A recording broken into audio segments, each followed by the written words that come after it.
R.I.P. James Earl Jones, bro. Like for real. Like he was arguably the coolest voice in the history of media. Yeah, bro, it's really sad, and it's crazy because I think he touched so many people who don't necessarily have the same interests, but his body of work was just all around to where Oh yeah. everybody was kind of impacted by it. Off the top of your head, what are the first things that come to your mind when you think about him? Like the first, what was he in that you remember watching? Oh, it's Lion King Oh yeah. off the dome. I Yeah. think that's first. I'm not a big Star Wars fan, so Okay. yeah, I didn't really connect with the Darth Vader connection, but Lion King off the rip for sure. Lion King for sure. He was in an episode of House that I Yeah, remember very fondly. He was really good in that. he was Yeah, on an with episode Star of Wars. The Big Bang Theory. I'm a huge Big Bang Theory guy, Oh, he and was on that? he was in an episode. He That's briefly appeared. cool. Sheldon met him in like a restaurant, and Sheldon's such a like geek Oh, over he played Star Wars, himself. and yeah, he played himself. Oh, Yeah, bro. So that was a pretty cool episode. I was able to see the rerun of that yesterday too. Coming to America. He was the father in Coming to America. mm-hmm. Yeah, bro. He had a couple of good roles, man. Oh, a lot. Yeah, man. I didn't 93 work with him. too. Very long time. I mean, Oh, a long time and one of just that I when I think of iconic voices, him and Morgan Freeman are like two of the very first ones that come to my head. they're very distinctive. You don't have to see the face to be able to recognize who that is, just based Exactly. off the voice alone. Very distinctive. Exactly. All right. Well, RIP James Earl Jones. Welcome to Scoops Podcast, episode 4. I'm here with Deionte. What's We got going on, Denny? some basketball stuff to discuss. Uh, First topic of discussion is one that I have had with a lot of people. It's one that I have had a lot of people really push back on my my take about this. And I think a lot of it has to do not I guess not really with recency bias, but just the recency of this star's like ascension. It's Jalen Brunson. Jalen Brunson this past season, this past playoffs, really made a name for himself as the leader of the Knicks. And Absolutely. I mean, just an amazing performances constantly throughout the playoffs for them. And I always preface this take with saying that I understand how amazing Jalen Brunson is. Okay. He is a phenomenal basketball player and one of the best scorers, especially in the crunch time, which I think really defines your ability to score the basketball that we have Mhm. in basketball today. Okay.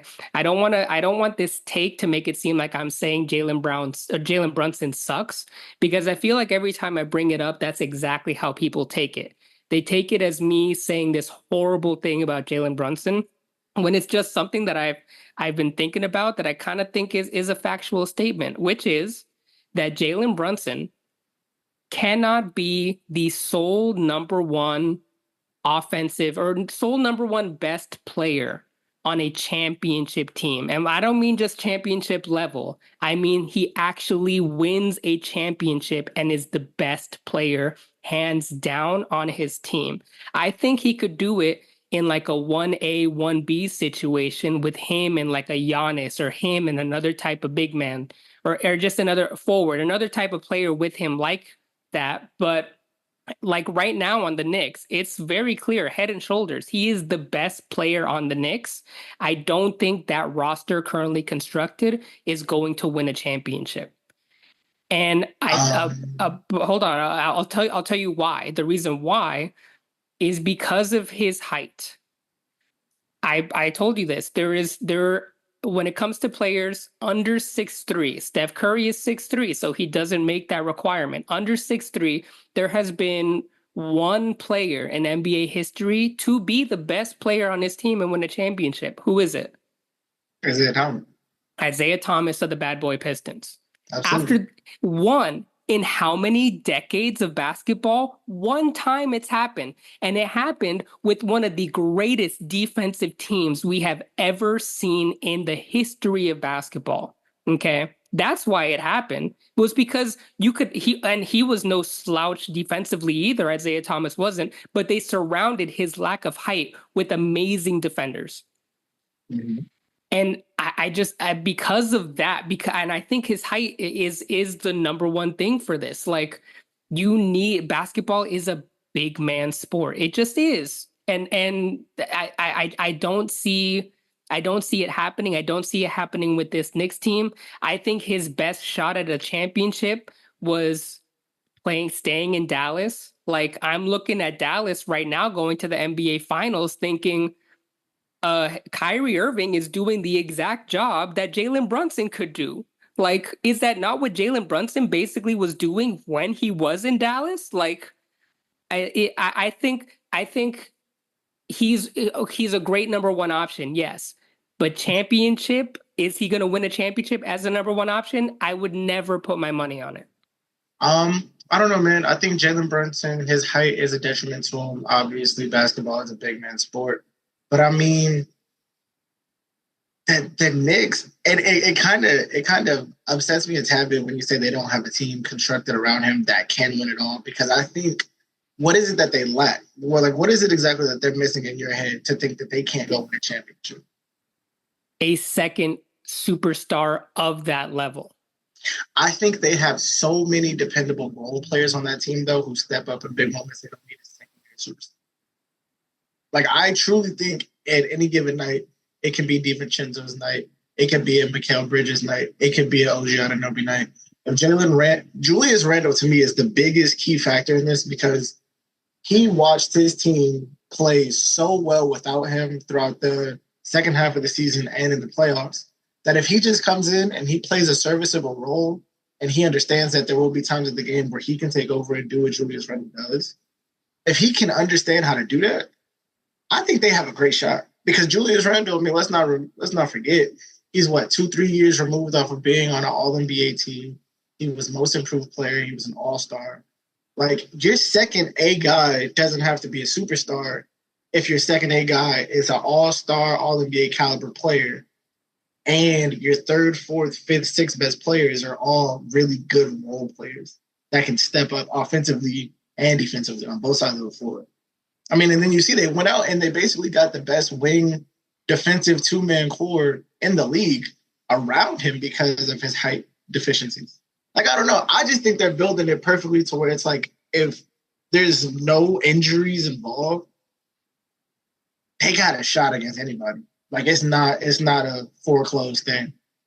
When I think about Julius Randle, one word comes to mind, and it's inconsistency. Whether it's in his play or in his health, I think of him as an inconsistent player. Sure, he's good when he's on, but he is awful when he's off.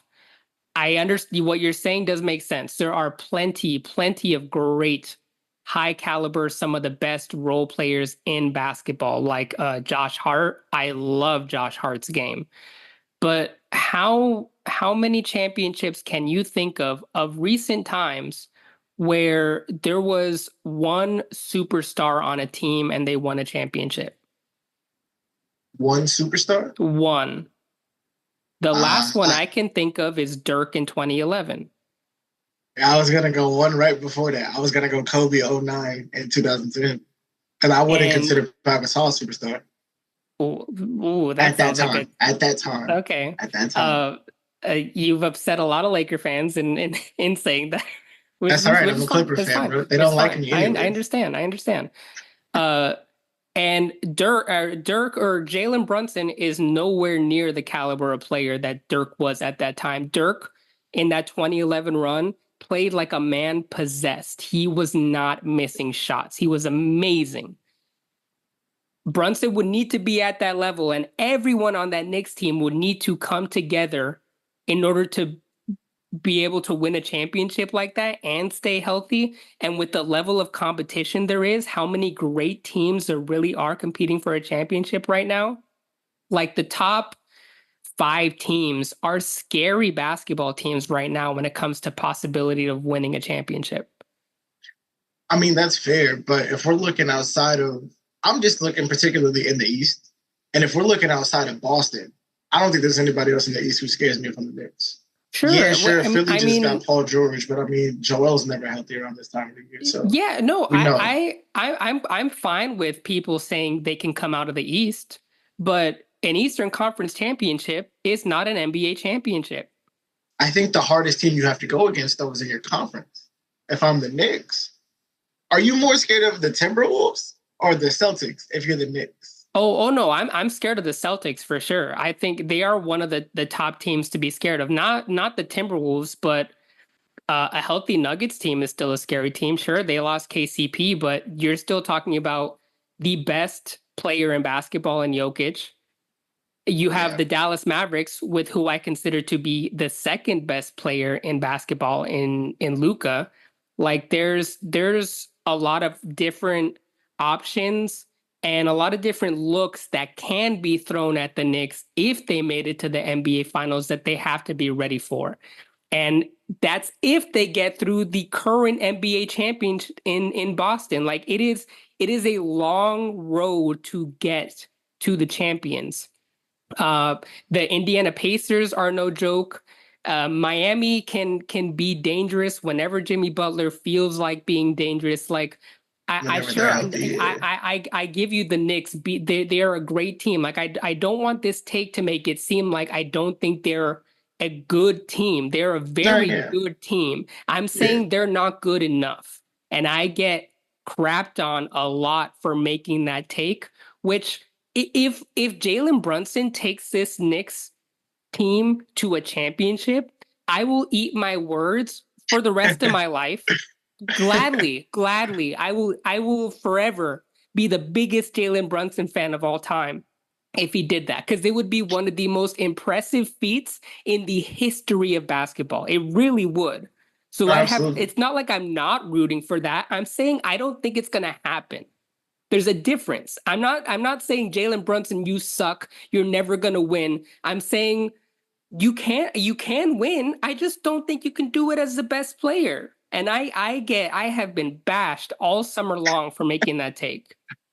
Well, you know what it is though, is and you even mentioned it, recency bias for one. I mean, Jalen Brunson, as of right now, and it's real debatable. Jalen Brunson is easily a top 10 player to me though, right now. Like for sure. Like he's on the second half of the top 10, but the top 10 nonetheless. And then I just think it's the acquisitions that the Knicks made were like they made the team better.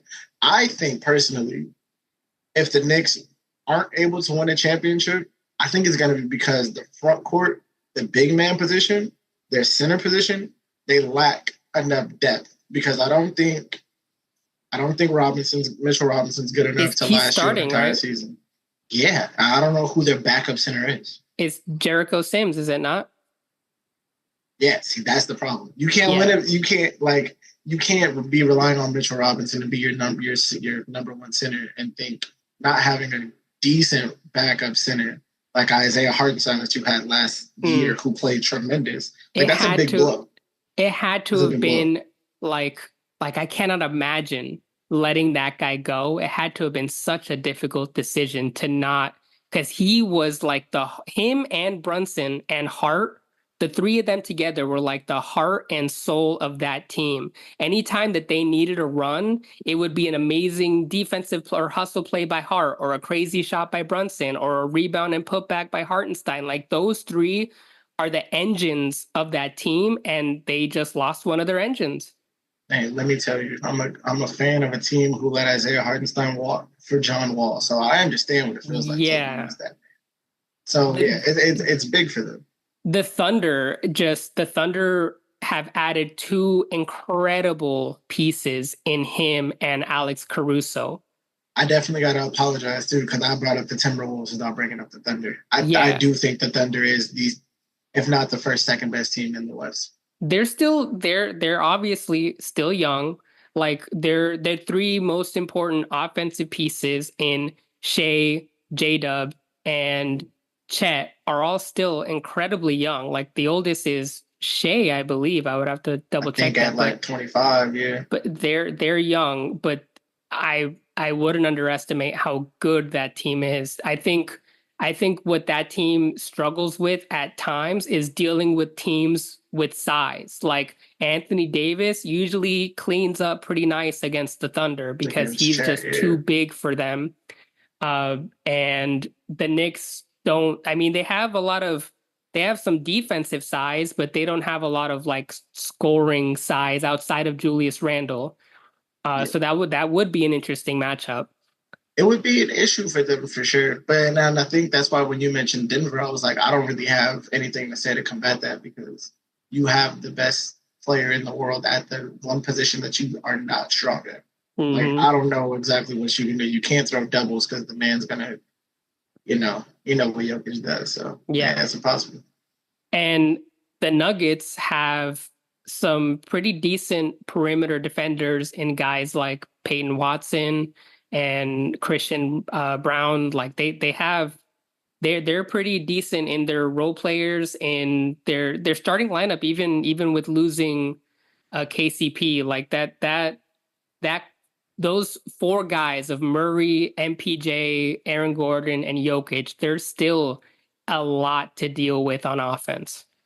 Yeah, and I'm interested to see, and I know we'll probably dive into that once the season gets, around maybe around like opening day, but I don't know. I feel like I got some things to pick out about the Nuggets that I dislike from what they lost in their offseason, but I don't know. I guess we'll just have to see when that time comes. I mean, it's coming up. October 17th is opening day. I can't That'll be wait, man. interesting. Speaking of opening day, a great transition into our next topic, which is the top five players heading into next season. We discussed a little bit before of who our five were, and I'm actually surprised that we came up with the same five. So, would you like to go first, or would you like me to say it first? You could go first, and I'll just back up what you said Okay, so I'm gonna name my five, and then I'm gonna say a few honorable mentions that I had on there. for sure. So, I'll do this in order too. Okay, The best player in the world right now is Jokic. I do not. Second is Luka. I feel like third and fourth was the hardest for me because it's Embiid and Giannis, and I wasn't sure whether to go three or four for three Embiid and four Giannis or switch them. Um, that's a tough one. I'll tell you what I have them at, but I'll let you finish.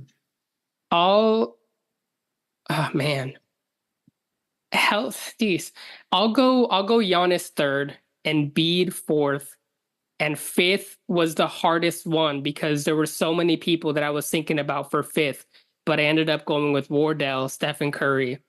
It was really close between Steph and Shea. SGA is an amazing young player and will take that spot sooner or later. He will. He's right there. But Steph showed in the Olympics, and he's shown his entire like the last I don't know how many years of his career that he is just that dude. My Absolutely. honorable mentions were LeBron, Kevin Durant, Shea, and Jason Tatum, who was just coming off a championship. You had LeBron as an honor. LeBron almost made your five spot.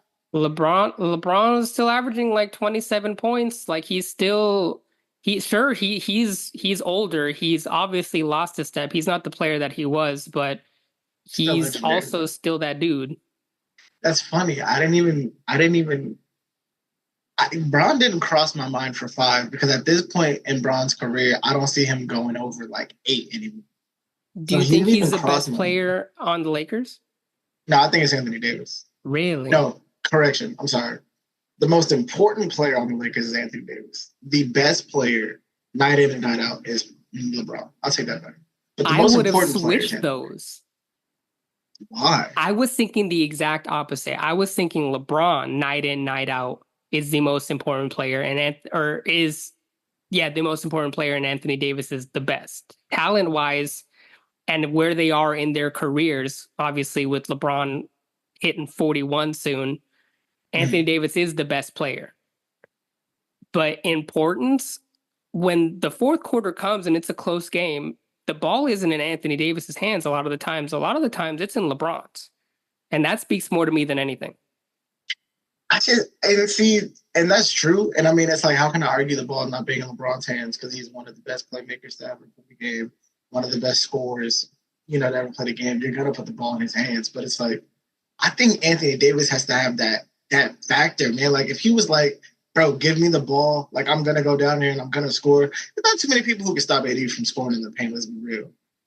And then if he could just magically find any surface level of the jump shot he had in the 2019-2020 season when they won a championship in the bubble, I guarantee you Anthony Davis would be in the top 5 discussion as well. But unfortunately, I don't know what happened to him offensively to where he just kind of like, I don't know, he kind of like shies away from it in the second half of games going into the fourth quarter. And it was real evident in the playoffs against Denver last year. But it's like, I don't know if it's a kind of like a sense of he's tired come the fourth quarter because he has so much defensive responsibility. Like, I really I don't know think what it it might is, be that he but bulked up. I was watching highlights of the exact season you were talking about, and he was a lot slimmer at that time. A lot like he didn't even look like the same basketball player in that 4 or 5 year time span. And yeah, his jumper just looked a lot more fluid, and he looks a lot bigger and more muscular now. And I think that might also be why he's more paint like central to the paint than outward. But yeah, I mean, if you're that type of big, if you're considered to be one of those bigs, like one of the best bigs of our time, you have to say, "Give me the ball." You have to you at the have end of the to. game. Like, I don't care who you're on the team with because, and it's not even like the team you're on doesn't want you to do that. Like, bro, they want that from you. yeah, They expect that from you. You got one of the greatest ever, sure, but he's trying to pass it down to you to be able to carry him up the hill a little bit. Like he's still gonna be there as a great option to help you out, bro. But he yeah. wants you to, you know. But yeah, I don't know. I don't know what it is with AD. I feel like I look at AD like I look at Joel and Jokic. I feel like he should be in the conversation with them, but he just don't have that gear offensively. I don't know what it is. No, I completely agree. I think the ball should be in his hands at the end of the game. I think he should be the best and most important player on this team.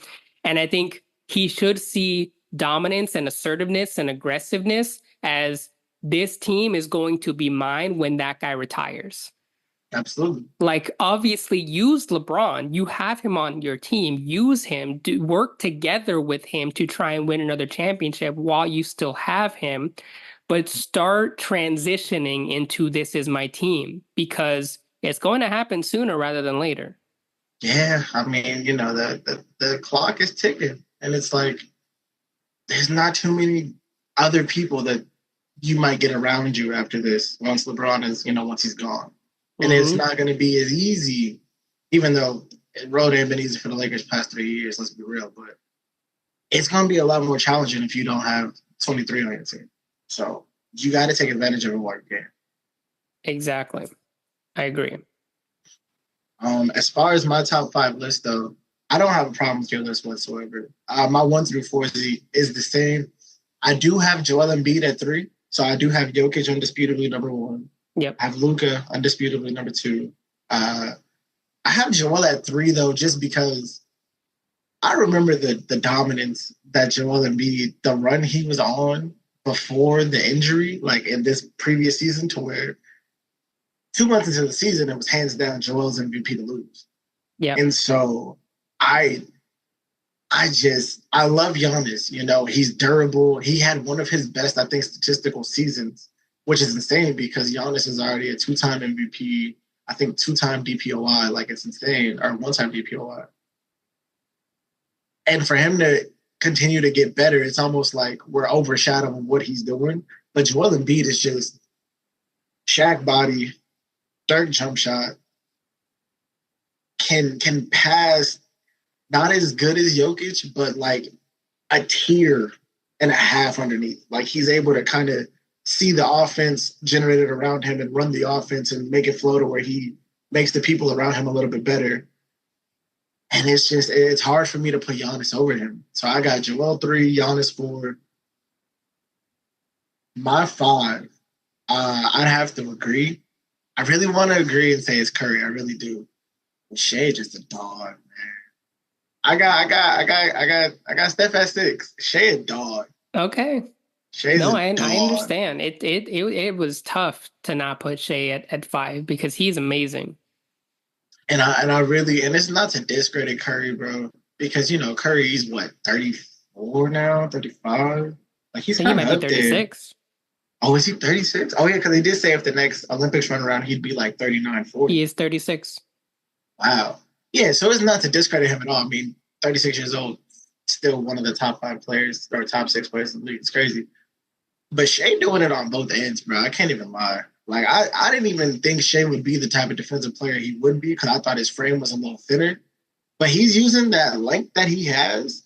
He be playing the passing lanes, bro, and he like plays good perimeter defense, Yeah. for a guard. And I'm like, he's legit able to go out there and do it on both sides of the floor, and he's giving you 30 a night, Yeah. like leading the And he's best. like a Luca. You can't speed him up. He plays his Not at all. game and he's going to get to his spots no matter who's on him. It's amazing to watch. No matter what you do, it's one of the and that's why Luka is the second best player in the league because it's just it's impossible to stop it. Like you can watch hours and hours and hours of film on where he wants to go. You can throw a secondary body so he can't get to the spot he wants to go, and he'll just counter it. Yep. Or like if you got to bring that second body, you're gonna leave somebody He'll open. find someone.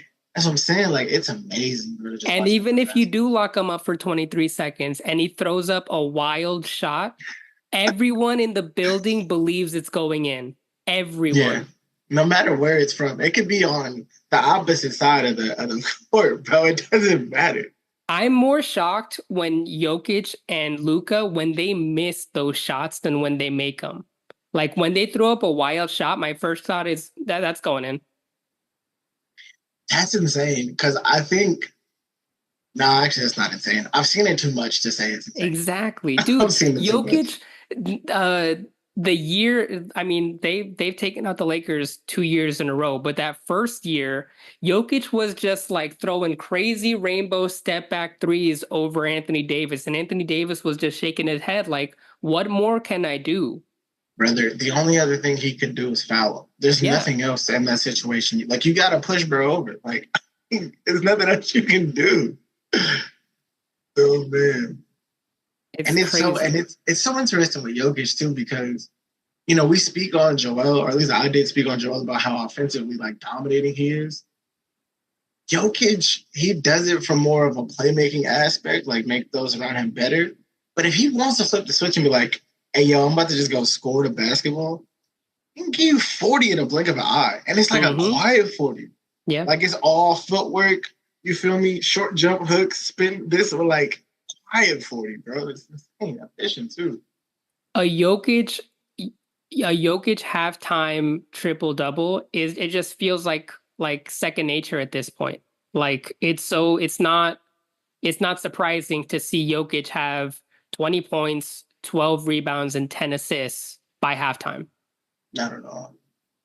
which is insane to think about. It really is. Yeah. I mean, but that's How just how he amazing affects of a the talent. game.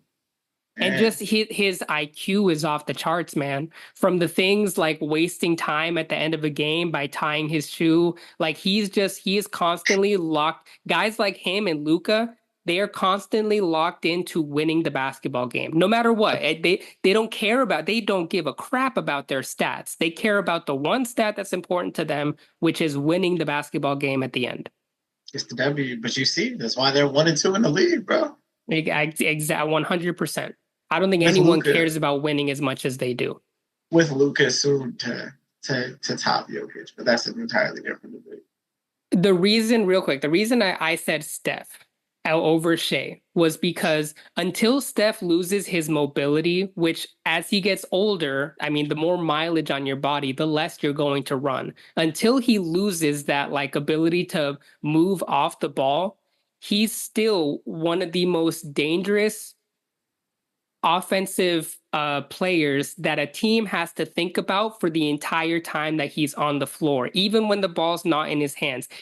I think he's the most dangerous player off the ball in basketball still, and he has been for a very long time. And then on the ball, when he's hot, there's no stopping him. That's why I put him at 5, because his shooting ability and his off ball movement make him one of the most dangerous players in the world. Absolutely. I mean, a sentence I say about Steph is the gravity of Steph Curry doubles the gravity of Earth. Like when he's on the floor, bro, other people, like you just said, other people don't care who's around him. We got to make sure he doesn't go off, bro.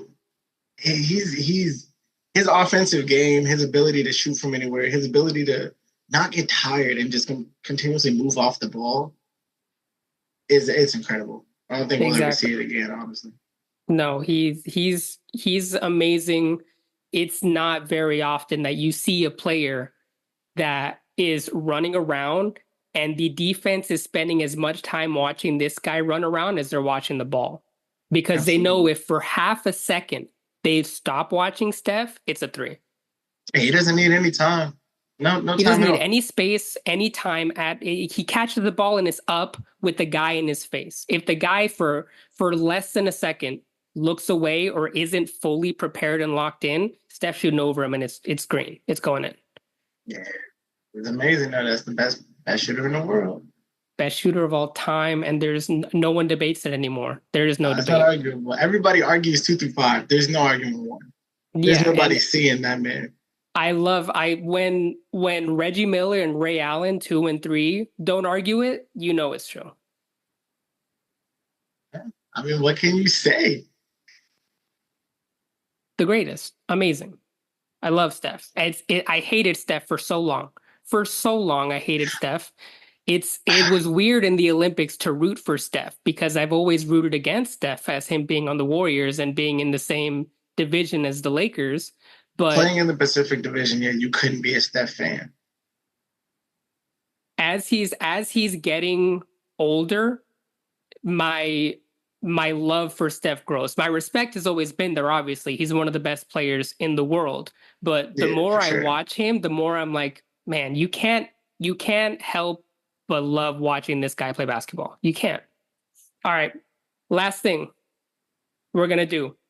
I have a couple quick fire questions that I'm going to ask you. I just want the very first answer that comes off the top of your head. Okay. Don't think about it. Just answer it. All right. You ready? I don't think a lot. So this is great. Perfect. All right. Here we go. Right now, Bron or KD? KD. Brunson or SGA? Brunson. Halliburton or Tyrese Maxey? Tyrese Maxey.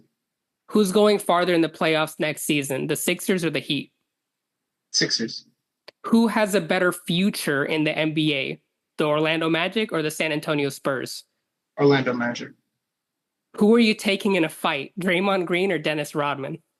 Give me Dennis. Rasheed Wallace or Pau Gasol? Pau Gasol. Who would you keep if you were Washington, Kyle Kuzma or Jordan Poole? Neither. I knew you were going to say it too. I knew it. Who goes farther in the playoffs next season, the Lakers or the Warriors? Lakers.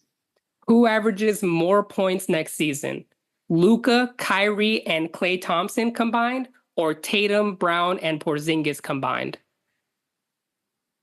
The first set. Luka, Kyrie, and Klay? Yeah. Cool. You answered those so fast. I can't even remember the answers, but when I listen through them again, I'm gonna text you and we're gonna talk about that, okay? It's gonna be some debates because it's just off the first, and I don't like some of my answers, but it's what my heart felt. Right? I mean, we talked so much about Shea, and then you ended up picking Brunson. I know. I'm a Brunson. I also think Brunson's the best point guard in the league. I'm not gonna hold you. Wow, that's a statement. That is a statement. I feel that way though, bro. The playoffs just opened up so much to my eyes about the caliber of player that Jalen Brunson really is. Because I didn't think he'd be able to keep it up in the playoffs. I thought they'd low-key get bounced out by Philly. even with an injured Joel Embiid. I'm not gonna lie to you. And then Jalen Brunson, low-key, he just went to another level. Like he did what superstars do. Like I've seen Kobe, not comparing Jalen Brunson to Kobe, but I've seen Kobe have great games, but it's like when he really needs to lock in and get games won, like that Mamba mentality, like that mentality we all speak about in basketball terms, like I seen that out of Jalen Brunson. Yeah. Like it was different. I don't know how to explain Agreed. it. He is crazy in the crunch. But what I feel like as Jalen Brunson, obviously an amazing performance last playoffs, but I feel like it just overshadowed how great Tyrese Maxey played too. I'm a huge Tyrese Maxey fan, dude. I've liked Tyrese Maxey for a very long time, and he played well in the playoffs too. He made a lot of important big buckets and was very consistent for them. And his play got overshadowed because Brunson was the best player on the floor. Yeah, Tyrese Maxey had a coming out party as well, but like you said, best player on the floor was Jalen Brunson, and it stands to that. Oh yeah, and every NBA fan is very high on Jalen Brunson at the moment, which is why my take, people want to come at me with their knives and pitchforks. And recency bias is crazy, man. I'm also surprised you picked Powell over Rashid. I thought you would have picked Rashid. Nah, I like Pau Gasol's game. I do. I love Pau. I love Rashid too. I feel like Ahmad's gonna have a problem with that because Ahmad's a Detroit boy, but he's yeah. But we'll see. We'll see what he thinks about that. All right. Well, that was it for this episode of the Scoops podcast. Thank you again, Deionte, for joining me. Absolutely, man. All right. Catch you guys next time. Scoop Hoops.